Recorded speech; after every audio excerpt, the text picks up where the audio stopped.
Baiklah, hari ini saya akan mencoba mengajar mengenai apa yang disebut dengan data description, atau bisa kita bilang yaitu deskripsi data. Nah, di sini saya akan mencoba membuat ini dulu. Ya, udah masuk barangkali. Belum. Udah. Nah, kita lihat di sini data description. Apa rupanya data deskripsi ini? Nah, yaitu menggambarkan data. Di sini chapter ini diskusikan bagaimana data dideskripsikan menggunakan metode-metode statistik.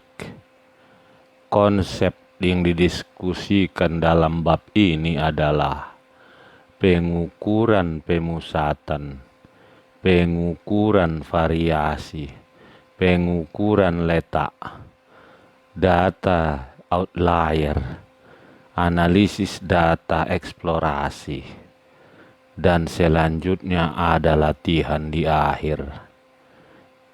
Nah, tujuan pelajaran kita hari ini adalah menggambarkan data dengan menggunakan ukuran pemusatan seperti rata-rata, median, modus, dan mid-range. Kemudian mendeskripsikan data menggunakan variasi seperti range, varian, standar deviation.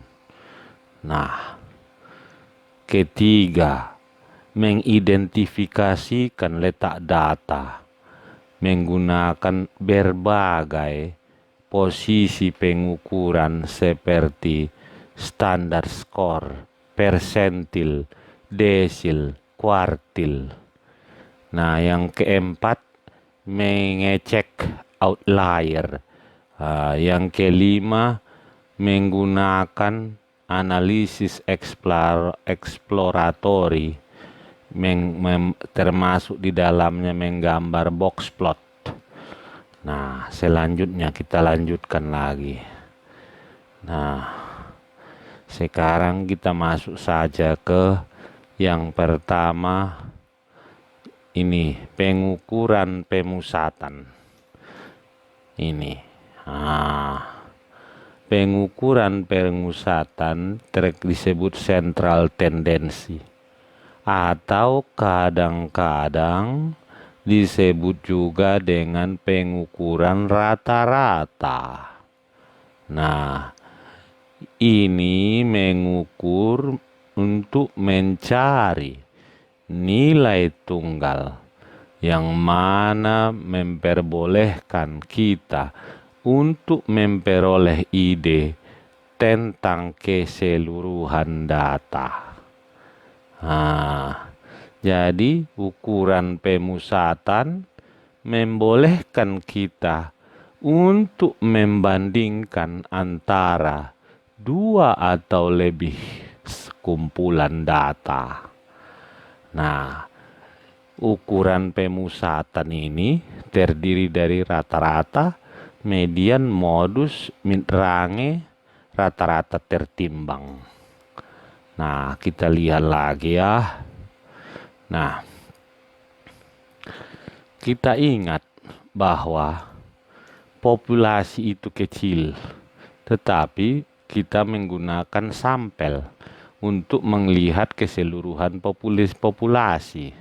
Jadi kita dalam populasi itu ada yang disebut dengan parameter.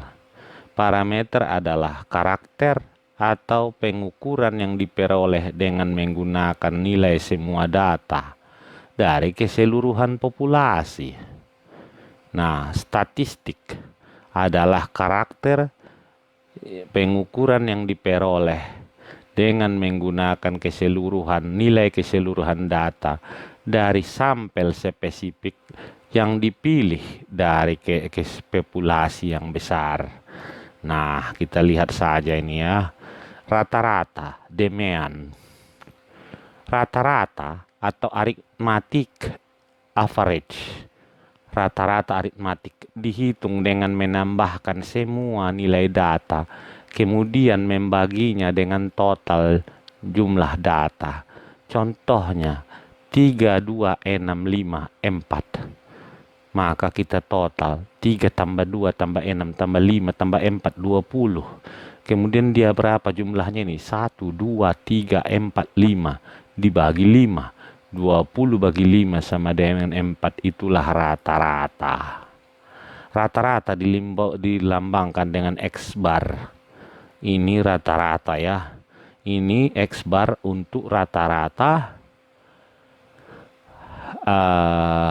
dari sampel. Ini rata-rata sampel. Nah, kalau mu ini dibaca mu. Nah, gini, mu. Ini rata-rata populasi. Nah, ya kita lihatlah ya. Nah, dalam menghitung rata-rata ini, untuk rata-rata sigma X dibagi N. Untuk sampel, untuk populasi, mu sama dengan sigma X dibagi N besar.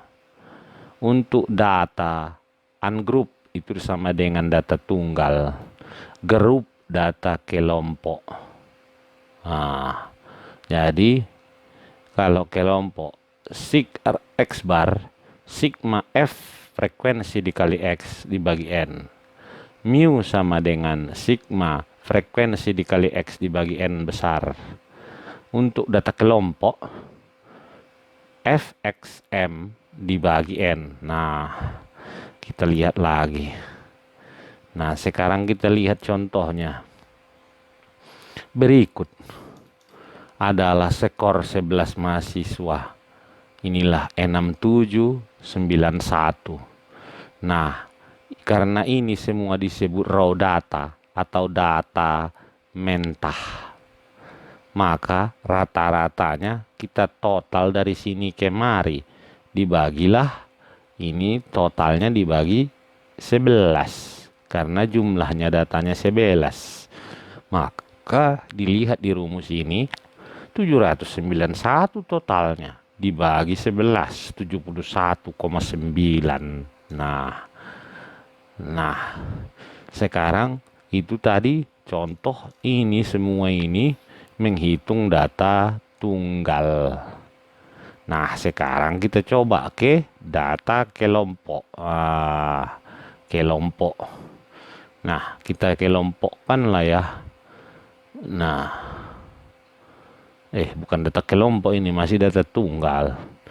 Nah, menggunakan distribusi di sampel chapter 22, carilah rata-rata. Nah, enggak apa-apa, masih data tunggalnya ini. Nah, di sini rating X-nya urutan 1 sampai 10. Frekuensi 1, 2, 2, 1, 3, 2. Maka langsung karena dia Fx, kita kalikanlah 2, 2, 3 kali 2, 6, 4 kali 2, 8, 5 kali 2, 10, 6 kali 5, 30, 7 kali 3, 21. Hingga seterusnya ke bawah ini. Nah, ya kita cari adalah sigma frekuensi dikali X sama dengan berapa. Nah, setelah itu kita masukkan kemari. Nah, inilah hasilnya. Ternyata sigma F kali X adalah 143. Kemudian dibagikan jumlah N-nya. N-nya 24. 143 bagi 24, 5,96. Lanjut lagi. Berikut ini adalah jumlah ikan yang ditangkap oleh 50 orang nelayan. Nah, jumlah nelayan nomor 11 sampai 15. Number of fishermen, number of Ini ada yang salah ini, masa fisherman fisherman. Ini mungkin jumlah ikan. Ini barangkali jumlah ikannya. Coba kita lihat, ini ada yang salah ketik ini. Masa ini fisherman, fisherman. Harusnya kan yang number of fish. Fish, ikan. Kita lihatlah dulu, nggak apa-apa itu. Kan ini yang betul. Jumlah ikan yang ditangkap, jumlah nelayan, titik tengahnya. Nah, ini 11 sampai 15 ikan. Jumlah nelayannya 12. 16 sampai 20, 14. Sehingga N-nya 50. Di total dari ini tambah ini tambah ini, 50. Midpoint, titik tengah. Titik tengah, kita lihatlah macam mana mencarinya. Inilah 11, 15, berarti 11 tambah 15 bagi 2. Nah, ini kan sama dengan 26 bagi 2. Sama dengan 13. Sama. Nah, jadi ini kalau mencari X-nya itu adalah ini. Midpoint, midpoint, titik tengah, ya. Nah, dapatlah dia ditotalkan segini. Nah, kemudian kita cari sigmanya. Inilah dibagi N besar populasi, dapatlah segini. Nah, median adalah midpoint dari kumpulan data, di mana data diatur sesuai urutan. Nah, contoh ya, jumlah komik yang dibeli pada hari tertentu dari 9 orang siswa. Inilah jumlahnya, mulai 3, 2. Nah, karena dia mau dibikin mediannya, kita harus susun dari mulai paling kecil hingga paling besar. Nah, sudah kita susun, inilah jadinya. Terkecil 2, terbesar 11. Baru ini kan ada 9. Berarti yang kelima lah titik tengahnya. 1, 2, 3, 4. Inilah 5, inilah 7. Maka 7 lah mediannya. Nah, kita lanjut lagi contohnya. Jumlah angin topan tropis di Pasifik selama periode 8 tahun. Inilah jumlahnya. Carilah mediannya. Nah, langkah pertama, susun terkecil hingga ke terbesar. Nah, inilah hasilnya. Kemudian titik tengahnya.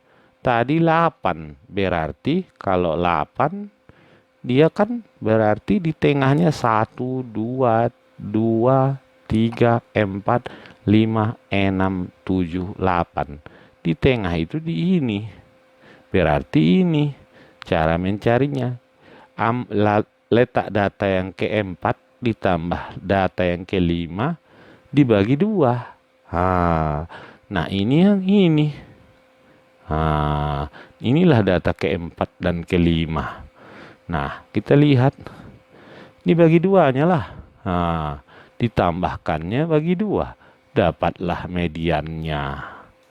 Nah, berikut lagi ada di sini katanya, hitunglah median dari data di contoh 33. Nah, itu tak perlu kita cari.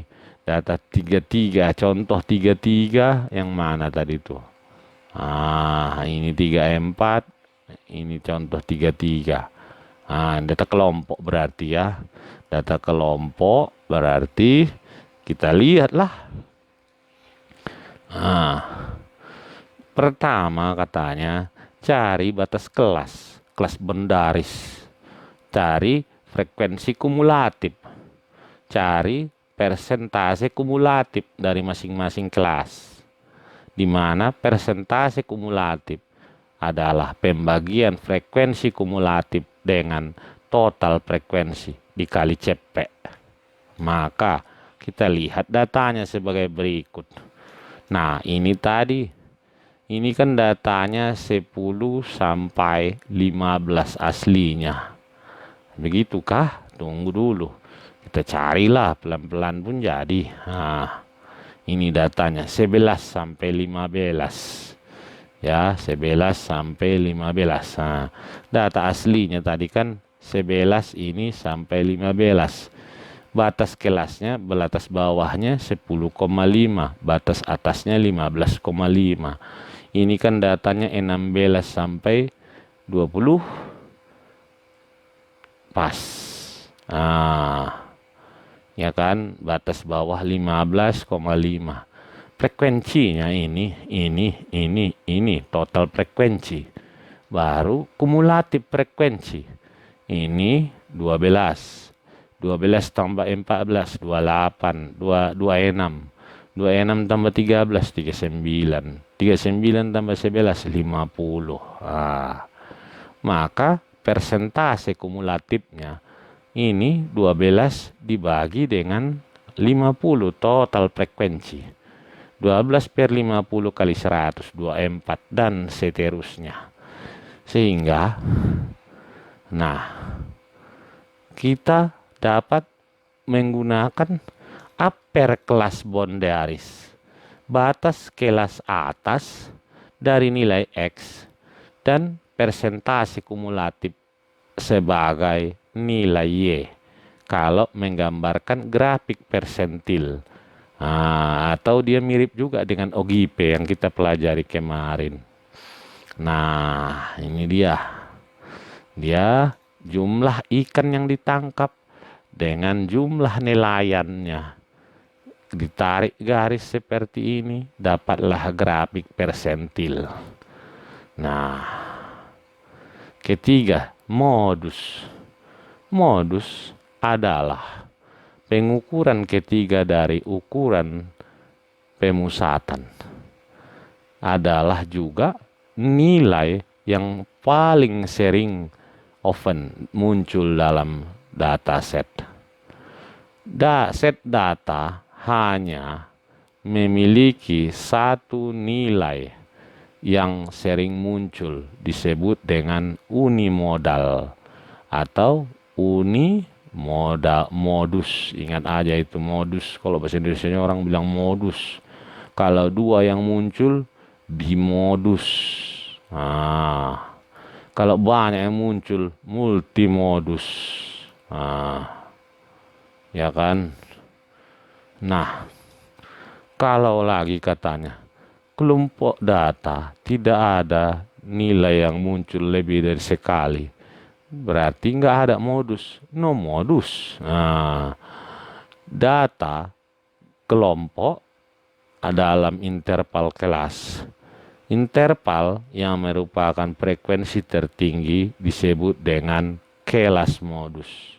Titik tengah disebut dengan modus Trude atau modulus mentah atau modus Trude lah kita bilang. Kita lihat itu capek kita melihat teorinya itu. Kita lihat saja contoh soalnya ya. Nah, contoh berikut ini. Carilah modus dari 9 pemain sepak bola profesional. Ya, nilai transfer mereka. Inilah nilainya dalam juta dolar. Inilah dia, SAP. Karena 9, nah yang paling sering muncul lah. Yang mana? Inilah 4,5. 3 kali dia muncul. Maka modusnya ini.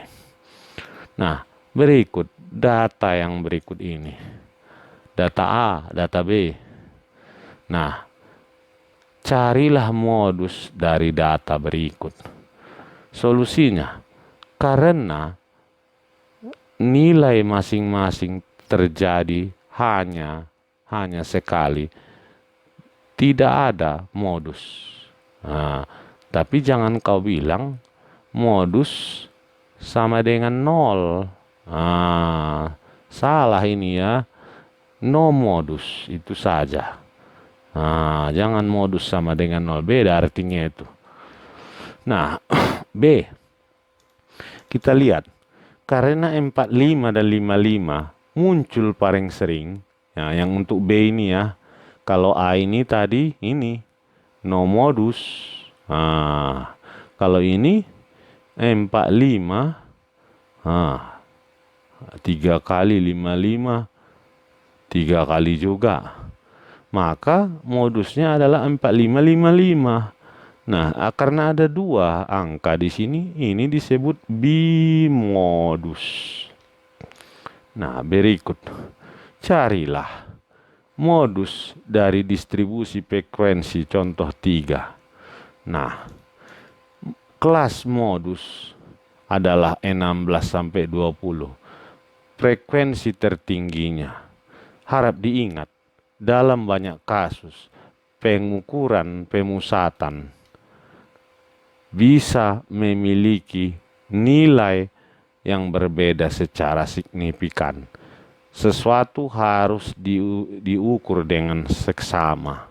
Contohnya ya, perusahaan kecil terdiri dari pemilik, manajer, penjual, salesman, 2 teknisi, dan all of whose annual salary, di mana gaji tahunan adalah sebawah berikut. Inilah gaji 1 tahun orang itu ya.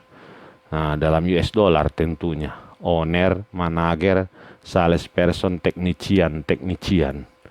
Nah, ditanya di sini. Hitunglah mean, rata-rata, median, dan modus. Nah, kita hitung. Nah, rata-ratanya adalah 200, mediannya 12.000, modusnya 9.000. Karena gampang ya, bisa kita cepat. Nah, sekarang mid-range. Mid-range adalah estimasi kasar dari tengah. Bisa dicari dengan menambahkan nilai terendah dan tertinggi dari data, kemudian membagikan hasilnya dengan 2. Nah, mid-range nilai terendah ditambah nilai tertinggi bagi 2. Jadi mid-range dari contoh 10, jawabnya, nah terendah 9.000, nah tertinggi 50.000, tambahkan bagi 2, dapatlah hadiah. Nah, rata-rata berbobot. Nah, rata-rata berbobot ini dihitung dengan ini. Ya. Nah, rata-rata berbobot digambarkan sebagai berikut. Dari sama tadi mid-range juga nilai terendah tambah nilai tertinggi bagi 2. Nah, kita lihat contohnya. Dalam ST130, seorang siswa memperoleh nilai atas asesmen berkelanjutan sebagai berikut. Mid semester test 67%, tugas 1 88%, tugas 2 94%, final 75%. Mid semester mempunyai beban 20%. Ini dia. Nah, tugas memiliki beban 10%. Final test memiliki beban 60%. Hitunglah nilai final dari mahasiswa tersebut. Nah, ini aturannya.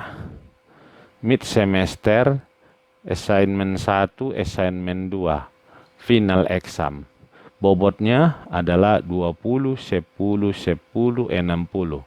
Atau dibikin perbandingan, dia menjadi 2:1:1:6. Maka hasil akhirnya kita kalikan saja. 2 kali 6, 7.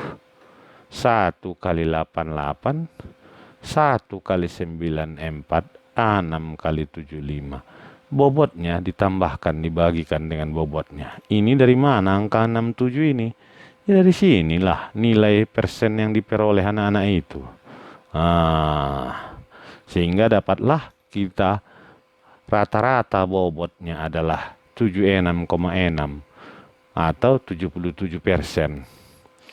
Nah, kita lihat lagi hubungan antara rata-rata, median, dan modus.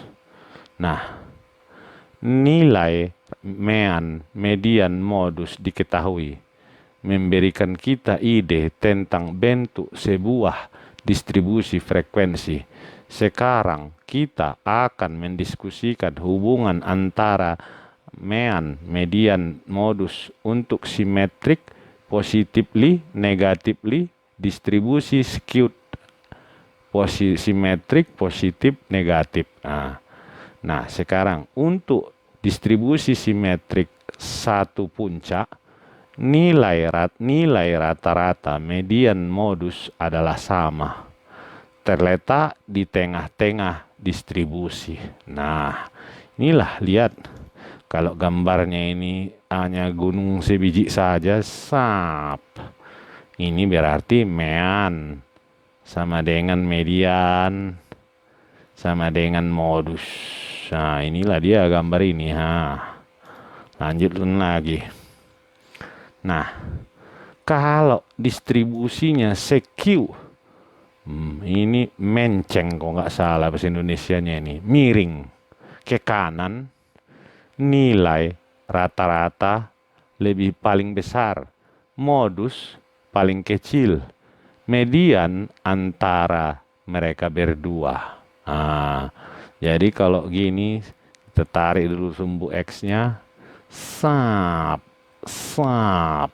berarti paling besar adalah rata-rata, ini besar. Paling kecil adalah modus, ini tengah. Ya, jadi distribusi menceng ke kanan. Nah, kalau dia menceng ke kiri, skew to the left, artinya nilai mean paling kecil, modus paling besar, dan nilai median di tengah. Nah, kita lihat. Nah, ini sumbu X-nya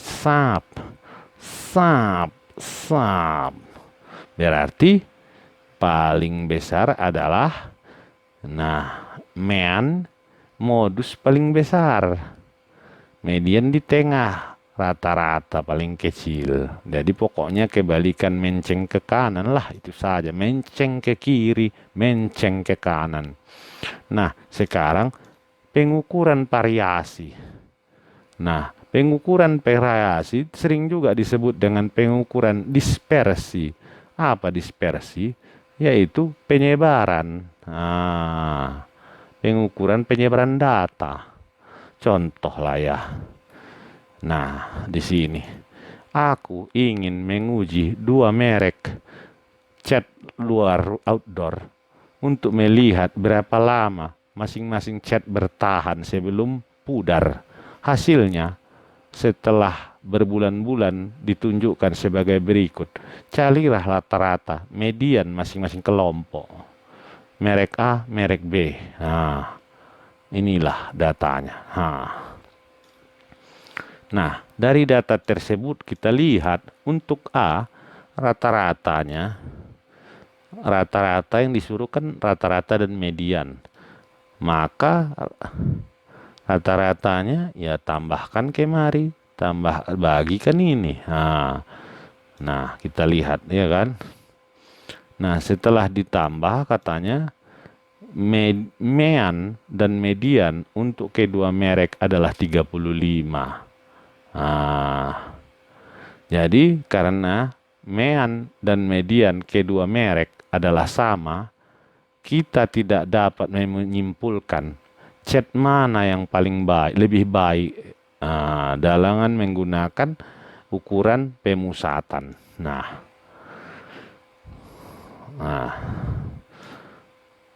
Ukuran pemusatan terdiri range, varian, standar deviasi.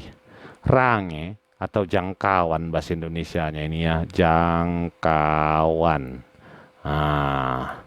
Jangkauan adalah nilai tertinggi dikurang nilai terendah.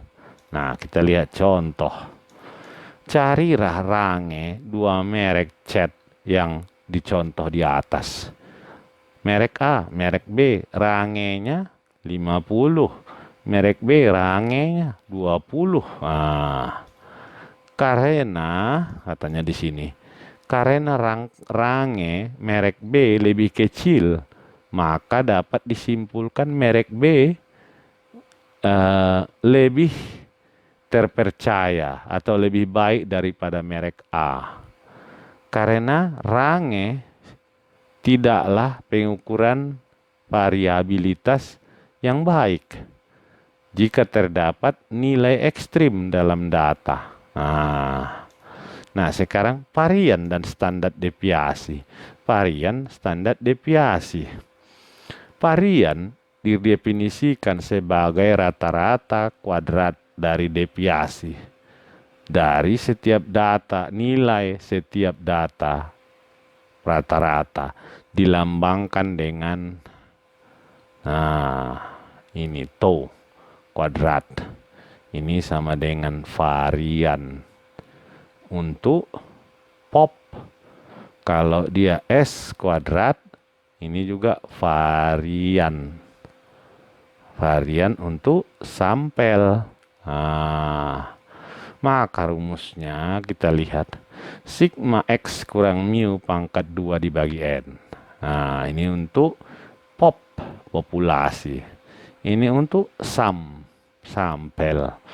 Nah, kita lihat contohnya ya. Nah, carilah varian dan standar deviasi merek A yang dijadikan contoh di atas. Pertama, cari min-nya dulu. Min rata-ratanya dapat 35. Langkah kedua, kurangi min dari masing-masing data dan kemudian kuadratkan hasilnya. Nah, kita lihat. Nah, tadi minnya 35. Kita kurangkan 10 kurang 35 kuadrat. Ini hasilnya.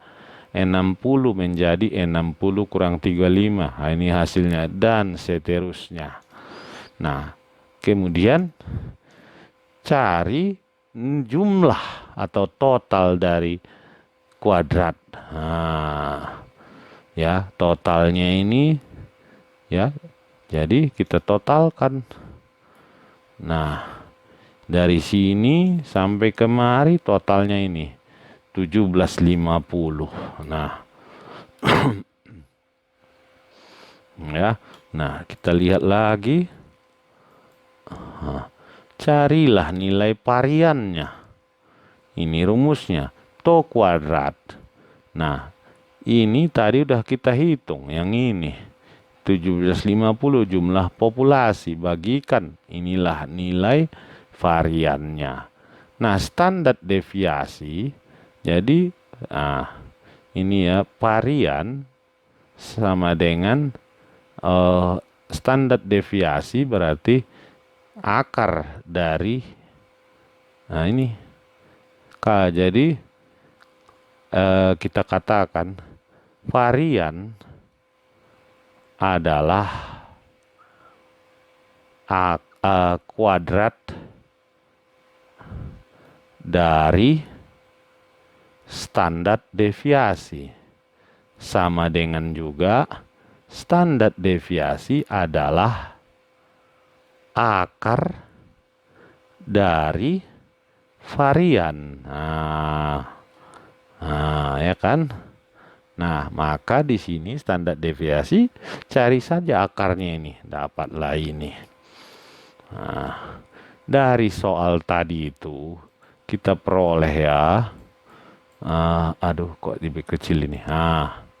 Dari soal tersebut kita peroleh standar deviasi merek B adalah ini dan ini. Karena standar deviasi merek B lebih kecil, maka disimpulkan merek B lebih baik daripada merek A. Ya. Nah, rumus menghitung varian dan standar deviasi disederhanakan sebagai berikut. Untuk data tunggal, data kelompok. Nah, inilah untuk sampel dia S, untuk populasi dia tau kuadrat. Inilah dia. Ini kalian lihat nanti. Nah, kita lihat contoh. Varian, carilah varian dan standar deviasi merek A dari contoh di atas menggunakan shortcut jalan pintas. Contohnya. Nah, pertama, cari jumlah dari nilai semua data. Kedua, pangkatkan masing-masing data dan masukkan ke mereka ke dalam kolom kedua. Langkah ketiga, cari total dari pangkat 2 tersebut. Nah, ini dia contohnya ya, kita lihat. Nah, merek A, X, pangkat 2 kan. Hasilnya ini. Merek A atau X itu totalkan. X kuadratnya, totalkan. Nah, masukkanlah. Carikan dia variannya ke dalam rumus tadi. Rumus yang mana ini, Pak? Ini. Ini. Ini kan ada. Yang ini loh. Udah dapat jalan singkat. Nah, kemudian cari standar deviasinya. Standar deviasi kan akar dari varian. Dapatlah. Nah, selanjutnya contoh lagi. Carilah varian dan standar deviasi jumlah ikan yang ditangkap dalam contoh sebelumnya. Nah, ini kan dia contoh sebelumnya. Jumlah ikan nelayan titik tengah fxm x fm kuadrat. Nah, pertama katanya buat tabel. Langkah kedua, cari titik tengah masing-masing kelas. Masukkan dalam kolom ketiga, ini dia. Baru langkah ketiga, masing-masing kelas kalikan frekuensi dengan titik tengah. Masukkan kolom keempat, frekuensi. Nah, ini titik tengah. Nah, frekuensinya ini kali ini dapat ini. Nah, kemudian totalkan ke bawah sini. Nah, langkah keempat, untuk masing-masing kelas kalikan frekuensi dengan kuadrat titik tengah. Masukkan ke dalam kolom kelima. Cari ke bawah totalnya hingga dilengkapi dia menjadi seperti ini. Ini N-nya 50. Titik tengah kan 11 tambah 15 bagi 2 dapat 13. 12 kali 13 dapat ini. Nah, 14 kali 18 dapat ini. Seterusnya masukkan total barang tuh kemari. Baru. Nah, fxm kuadrat kena 156. F kali X kuadrat. Nah, dia nggak dikurung. Perhatikan ya. Ini berbeda. fxm kalau dibikin begini berbeda dengan fxm kuadrat.